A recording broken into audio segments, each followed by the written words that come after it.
Hey guys, it's EOF Gizmo here, and welcome to the channel. This is a little video, as you can see from the title, called Why Don't I Love the PS5 Yet? And this is going to be one of the famous Dave Ramble videos, because there is no script. I don't do scripts because I can't read. But yeah, it's 2024, so I thought it was a really good time to talk about my, I wouldn't say issues, but my sort of interactions with the PlayStation 5 so far. So for context, the PlayStation 5 came out in 2020. I've had 3 PlayStation 5s now, so which sounds worse than it is. I actually won. So I bought PS5 just after it came out. Thought it was okay.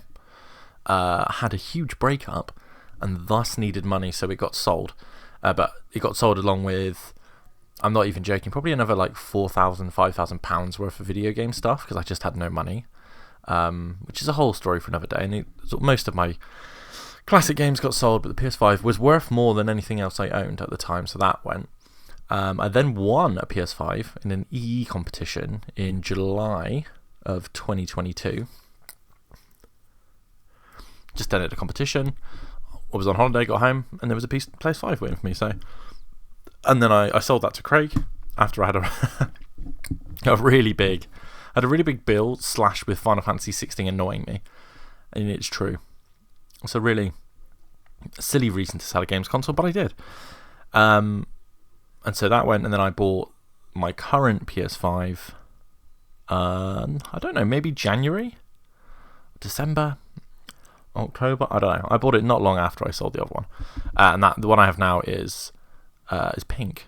I've got the Nova Pink console covers, and I've always had the disc version of the original. I haven't had a slim, I haven't had the digital. It's the physical disc version of the console. So that's my background of how many I've had. And the question, I suppose, is, Dave, you're an insane man, why have you had 3? I suppose the starting statement of this video is I want to love it. I really, really want to love it. And it just for whatever reason just hasn't hit with me. I don't know if it's because my life's different, but it's not that different. I've still got plenty of time to play games. I play a lot of games. On this channel, we do a weekly podcast, and I have plenty of games to talk about. So I don't really know if that's a good excuse. But so we're gonna talk about it. So games wise, on the PS5, what have I really enjoyed? So we start off with Astro's Playroom, one of the most enjoyable experiences I've ever had in video games. It's in my top 100 video games. I absolutely adore everything that game stands for, everything that game does, how it looks, how it feels, the sort of nostalgia it does. It's a fantastic free game. It's probably the best free game, if I'm honest. But if you have a PS5, you have that game, play that game. It's great.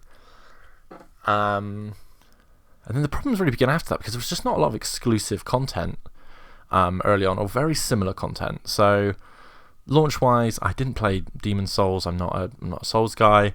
I haven't played Returnal yet. It's got more hope now there's a co-op, and now I've essentially given Craig a PlayStation, so hopefully I can get Craig to co-op that with me, and I will ask him, maybe in today's episode, the episode that goes live after this. But so yeah, I think the first thing I really enjoyed after that was Ratchet & Clank: Rift Apart, which is, again, it's a PS5 exclusive. It's a platformer. It's a really good looking game. It's a lot of fun. Got the platinum for that. Loved it. Loved every second of it. So that's cool. And then I'm trying to think if there's anything else that isn't recent and that isn't also on both, because this is really my issue, I think, with the PS5. The PS5 has, I've played God of War Ragnarok on it, great. It's also a PS4 game. I have Horizon. I have Ghost of Tsushima. I have Death Stranding. All these games are on both. Gran Turismo was kind of disappointing, didn't enjoy that. Final Fantasy 16, obviously I hated so much I sold the console, so I think that doesn't really count. I haven't played 7 Rebirth yet. I think Final Fantasy 16 has scared me off buying that game, which is terrifying because I was so excited for it, but we'll get there. That's a side point. Really enjoyed Sackboy. Sackboy's Big Adventure, really probably one of the most underrated games on the console. Another platformer, there is a pattern here. I actually quite enjoyed Destruction All-Stars. It was actually a really fun game, but obviously that has no player retention, but a really, really fun game. Dirt 5, love it. But yeah, for exclusives, Miles Morales was okay. Enjoyed that a lot more than Spider-Man 2, which is another game that really disappointed me last year. It was just very bland and samey, and I think This is the kind of problem I'm starting to have with PlayStation games, is they all feel kind of similar.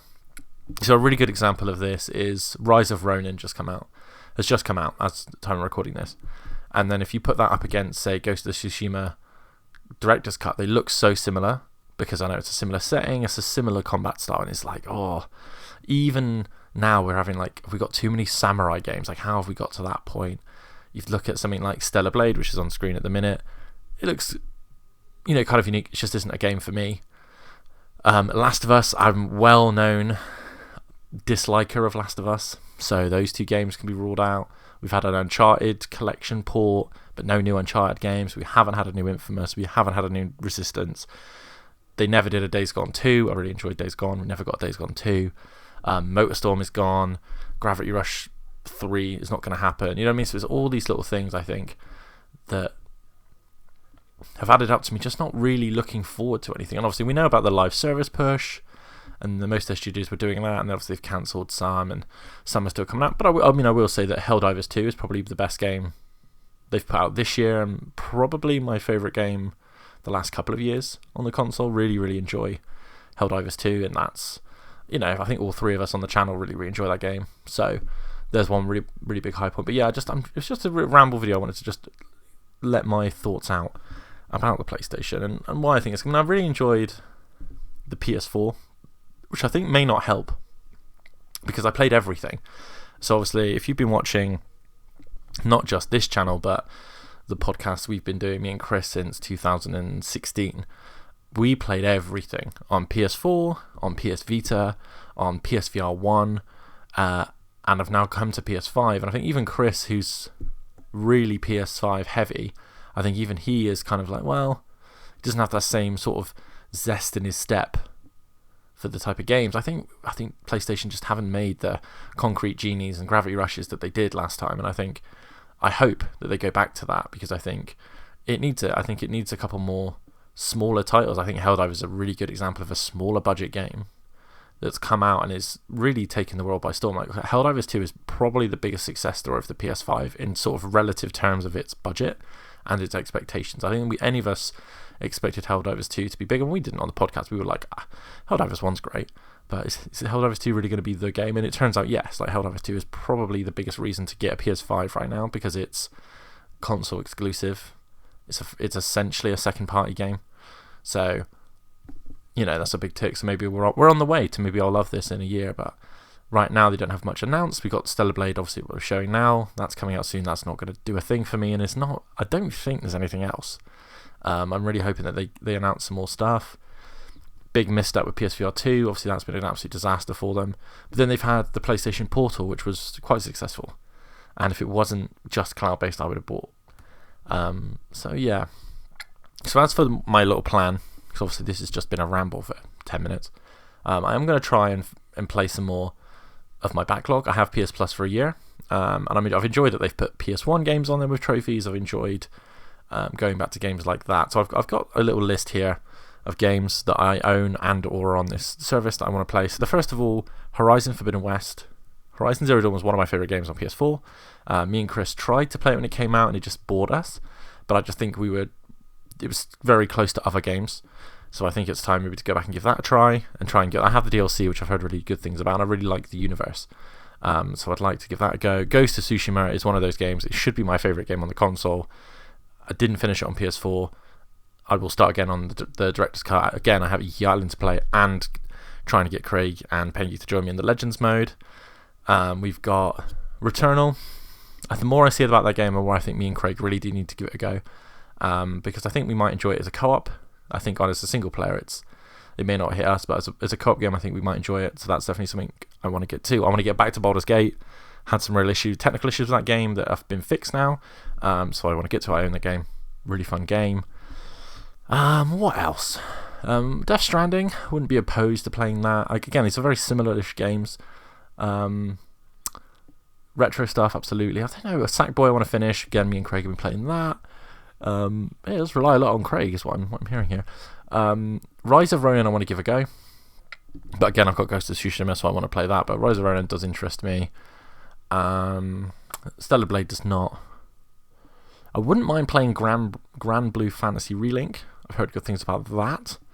So if I can get that for a good price at some point, I'd be willing to give that a go. But yeah, I think the sort of moral at the end to end this video is I don't love the PS5 right now, but I think there's still hope, and I think a lot of people might feel this way. And if you feel this way about the PlayStation 5 and you've made it to this video, please let me know in the comments, because I'd be really interested to hear what people think in regards to that, because this gen has been very follow-on as opposed to brand new, so it's interesting to see what people think. But yeah, I think maybe 2024 could be the year that the PlayStation changes for me, and I just hope that we get a really cool showcase with some new games. But yeah, thank you for watching this video. If you got this far, hit the like button, subscribe to the channel. There is always more content available, and let me know what am I missing. What's your favourite PS5 game?